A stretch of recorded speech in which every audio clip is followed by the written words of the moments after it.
Hi, it's Andy, and today I'm bringing you the Finish the Book tag.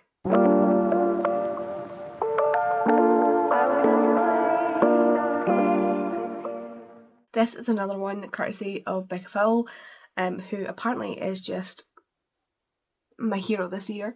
Every time I've been struggling for, well, not every time, but like on those days where I'm like, I need to get a video out and I don't know what to do because I need to get it out yesterday. Becca has posted a tag video and I've been like, yoink, I'm stealing that. Other times when I'm just like, I have no ideas for videos, usually Becky is the one that rescues me, so I love you both. I'm very grateful to you both, and I literally would not be here without you. First off, I'm gonna acknowledge what's going on behind me here. I've started to rearrange my bookshelves. As you can see, I've kind of got my special editions here. I wanted my special editions in a place where you could see them when I'm filming, but I'm not finished. Obviously, there's gaps and stuff like that. I'm not 100% happy with the. I'm loving the Percy Jackson one. I'm not gonna lie. Like, the Percy Jackson shelf is giving me life, and I love having this behind me. But I'm struggling to I'm just having a bit of a struggle bus. So the background will change probably numerous times between videos. So bear with, and I will show you around once it's done. So this tag is really based on what you do with your books in general and after you finish them, and not so much about like holding books up and stuff like that, which is great because it's nice and quick to film. Honestly, I literally am in a position right now where I'm so unwell. I've had COVID last week and then seemed to have caught a cold or something this week. Like while my immune system was down, I've been kicked by something else, and I probably sound it like so congested. I've been taking decongestants for 3 days now, and I still feel like crap. So we're doing great. We're doing great. But yeah, I was supposed to put up this video yesterday, but I'll be going up today, I'm assuming. I don't know. I'm going to film another video after this, so I don't know which one I'll put up. Maybe this one, because it's quicker. Anyway, on to the questions. So question 1 is, do you keep a list of your books that you've read? So I have my library spreadsheet, which is a general sort of spreadsheet of every single book that I own. I started that mainly because of insurance purposes. So like, if something happens and, you know, I lose all my books, if I've got a list of them somewhere, then hopefully they can get replaced. Obviously my special editions would be a struggle, but, you know, it was for the house insurance, basically. And also, just out of curiosity, to see what I had. In that, there is a stat of like read and unread, so there's a column that's like read and unread, so I do have a list of books that I've read in that. And also, every year I start a new copile. So I've got a copile and I've also got another one, which is I found on TikTok. A girl on TikTok did a spreadsheet that is not similar to copile in the case that it doesn't have the copile rating system, but it does like book name, author, year, pages, like it tracks all your stats and stuff. So I do a new one every year. Copile's been the one that I've used the past couple of years, and obviously I found this new one, so I'm doing them both at the same time to see which one I prefer. So TBD on that one. But yes, I do have a list of the books that I've read. I also do a video at the end of the year where I do like every book I've read in X year. So don't know if that's what it's asking, but I also do that. Question 2 is, what stats do you record? So I mostly record what's on the spreadsheet. So the spreadsheets do have extra things that they track that I don't want to track. So what I normally pay attention to is pages read, number of books read. I was tracking publishers, but I've kind of fallen off that bandwagon, not gonna lie. I'm currently tracking where I got the book, how long it's been in my TBR, so if it's a pre-2024, if it's been added 2024, things like that. If it's a reread, I'm tracking that. And also this year I'm tracking the percentages of like POC authors as well, because that's something that I feel like I need to diversify more in my library, because as much as I think that I've got a lot of POC authors, it's just that I've read them a lot more recently. So overall I have quite a low number of POC authors, and I'm not picking up nearly as much as I'm thinking I'm picking up. So tracking that stat allows me to actually see. And yeah, it's just something that I want to see for myself, what I'm reading naturally. I'm not going out of my way to find specific authors. So like, I don't pick up a book just because it's by a POC author, or pick up a book because it's by a white author, but I will only pick up certain things. Like, I like own voices. Like, if I'm looking for a specific thing, I like own voices. So like, I don't really pick up now. Like, I got like The Secret Life of Bees and The Help, which are written about black people by a white woman. I had them previously. I had them from like school on my TBR, but nowadays I would much prefer to pick up, say for example, black stories by black authors, Chinese stories by Chinese authors, you know, that sort of thing. So like, I would rather pick up own voices than someone else writing about them. Like, I'm not saying don't have different ethnicities of characters in your books. What I'm saying and what I'm trying to track is like, if you're going to be writing about that one specific experience, preferably I would like it to come from someone who's shared that experience. Does that make sense? I hope that makes sense. Question 3 is, do you give star ratings? I do. They're quite loosey-goosey, I'm not going to lie. My 1-star rating is if it was just... I rarely give a 1-star rating now. I only give a 1-star rating if I hate read a book. And I can't give a 0.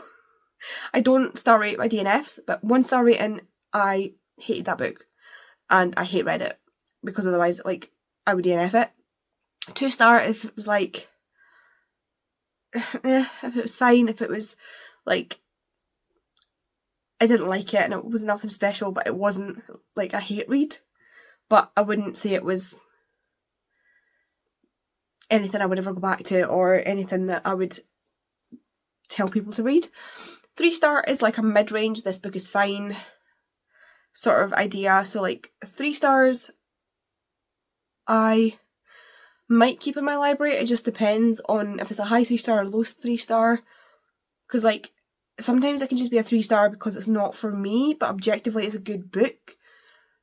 And I might just get rid of it because it's not for me. Like, there are books that I've read that I know, and usually it's fantasy books, that I know other people love. And for me, it's just fine. I can't justify giving it a higher rating because I didn't enjoy it that way. But I wouldn't give it a lower rating because it doesn't deserve it. Like, a 3-star is like middle of the road. Like, I wouldn't necessarily read it again, but I'm not saying it's bad. Sorry, my alarm just went off for me to take my meds, but I've already taken them, so it's fine. Med check for anybody watching this. Where was I? 4 stars, I give 2 books that I really enjoyed, but didn't give me that, like feeling. That, like, oh my god, I love this feeling. But, like, 4 is, like, almost there. Like, 4 is, like, a solid book. Like, it's definitely going on the shelves. Solid book. And 5-star is, like, favourite books. Like, these all got 5 stars. This got 5 stars. Like, Babel got 5 stars. Because I loved them. I would happily reread them. I bug my friends to read them. I want to talk about them. I know some people, I've stolen Siobhan's thing the other day of giving 6 stars because there was a book that I read that absolutely blew my mind. I think it was Daydream. Daydream by Hannah Grace, I think has become my new favourite book of the year. I didn't have any standout books this year so far until I read Daydream, and it was like so high above my normal, like, what I'd normally give a 5. Like, it was just so much more to me than like a 5-star book. So I stole Siobhan's thing of giving 6 stars. But obviously you can't put that on Tracker, so like it just gets a 5-star. But it's like, it gives me a specific kind of feeling where I'm like, I can't criticise anything, or if I do criticise it, it's nothing that can knock it down. I just love Daydream. It meant so much to me, and it just really it shifted my brain chemistry. So that's why I stole Siobhan's thing and gave it 6 stars. I know other people do it. It's not Siobhan, but Siobhan's the one Siobhan's the person that I know that talks about it. So I just keep saying it. I've stolen Siobhan's thing. Question 4 is, do you review books? Yes and no. I planned this year on reviewing every book I read on Storygraph, like leaving an actual typed out review, and I I'll do it later myself into, now I'm over 100 books read this year and I've not really done it. I have done it with a few, but I don't tend to do typed reviews. I really struggle with what to say. Like, I don't know, especially when I'm typing on my phone. Like, I really struggle with typing on my phone. I need to type, like, at the computer, and I don't often sit at the computer to do stuff, so that's why I don't really review. But obviously I do review on here, so I review as I'm reading them in my vlogs, and I review in my wrap-up. But as in, like, text reviews, not usually, unless there's, like, a standout. For some reason, I didn't do it with Raging, which is funny. The most recent one I did was The Betrayal of Thomas True, because that author is very... AJ West is an author that I recently met, and he was just so lovely, and he was just, you know... The tour that he's on right now, Edinburgh was his last one before he went to bloody Scotland this weekend, and he is such a small author. There was 9 of us at that event in Edinburgh, and his sales are so low and he's so unknown. But for me, I think his work's extremely valuable. Like, I loved The Spirit Engineer and I loved The Betrayal of Thomas True. Like, these are historical fictions that he writes based in real events, and that is a massive buzzword to me, and I just think he is so underrated. And so I wanted to specifically go out and type up a review for The Betrayal of Thomas True to kind of hopefully give it a boost. So yeah, for things like that. Question 5 is, where do you put your finished books? There's 2 answers to that. So obviously my finished books go on my shelves if I'm keeping them. They go in or 3 places really. They go on my shelves if I'm keeping them. They go in my pile for getting rid of if I'm getting rid of them. So, like, for donating, or I'll send, like, photos of the piles to my friends to see if they want the books, etc, etc. Occasionally I'll put stuff on Vinted. And also, I have this handy dandy thing here that I keep on my desk, and as I finish the book through the month, I'll put it in there, and that way they're all together when I do my wrap-ups, and then once I'm finished with them there, I'll put them into their designated final spot, as it were. So either on the shelf, on the pile, or... What was the last one I said? Oh no, that was the third one. So either on the pile or on the shelf is where I keep them. Question 6. How do you pick your next book? I'm a mood reader. Like, I'm a weird mood reader. So I'm a mood reader. Like, if you told me what I need to read next, I will struggle. But if I have too much choice, I will struggle, which is why I struggle with, like, I don't understand how people can, well, I do understand how people can have, like, 200 plus TBRs. My TBR is at, like, under 100, and that's still too much choice for me. Like, I need to keep it down, because otherwise it will just freak me out. It's already taken up too much room. It's giving me anxiety, and I've got under 100 books. I think it's, like, 80 something, or, like, I've gone back up into the 80s.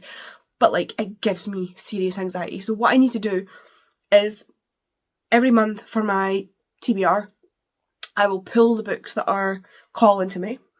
If I have a readathon, I will shoehorn them in to the prompts, and then, like, try and fill all the prompts if I don't have enough books. But first thing I'll do is look at my books and pull anything that's immediately calling to me. So yeah, if there's something that I just particularly want to read, I don't ignore that feeling and I'll just pull it. But then throughout the month, I have that set TBR that I will then pull from, and just whatever I'm in the mood for. So for example, I've just finished a sci-fi, and now I'm going to, like, twisted my brain. So now I'm going to read a romance just to give me something as a palate cleanser. And there tends to be quite a lot of romance now in my TBR. So what I'll do is I will interspace the romance with other types of books. So, like, if it's a fantasy or historical fiction or something like that. So I'm not doing all one thing, because I struggle. Like, my brain needs to, like, switch gears, so I can't, if I'm constantly, that's the problem I have with the sports romances, that if you hear me talking about my hockey romances recently, I have a real struggle remembering which one's which, because I read them one after the other, and they all just went and blended together.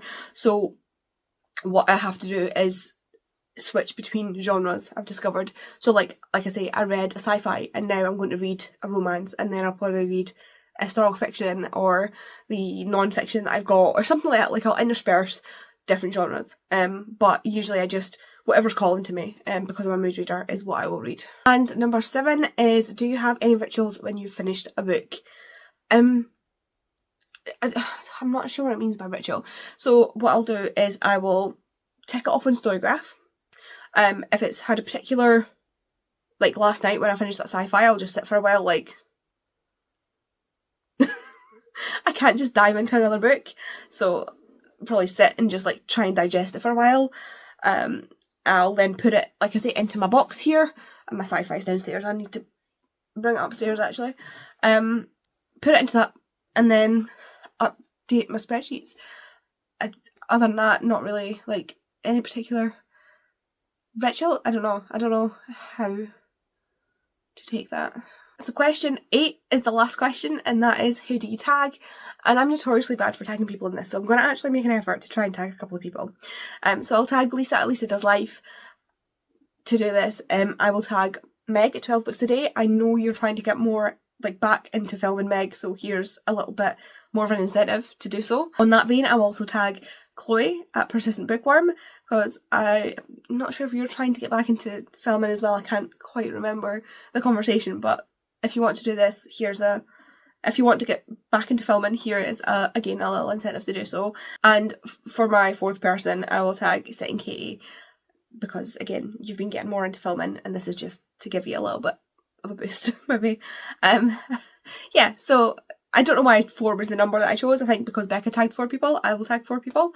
And yeah, if you don't want to do it, don't do it, obviously. Like, I'm not like watching you, but if you wanted to do a quick easy video, although I've not made this quick or easy for myself, I don't think, there you go. So if you are here at the end and you want to let me know you were here, if you leave me some kind of pumpkin emoji, because I've got my pumpkins here, just to let me know you were here, and I will see you in the next video. Bye.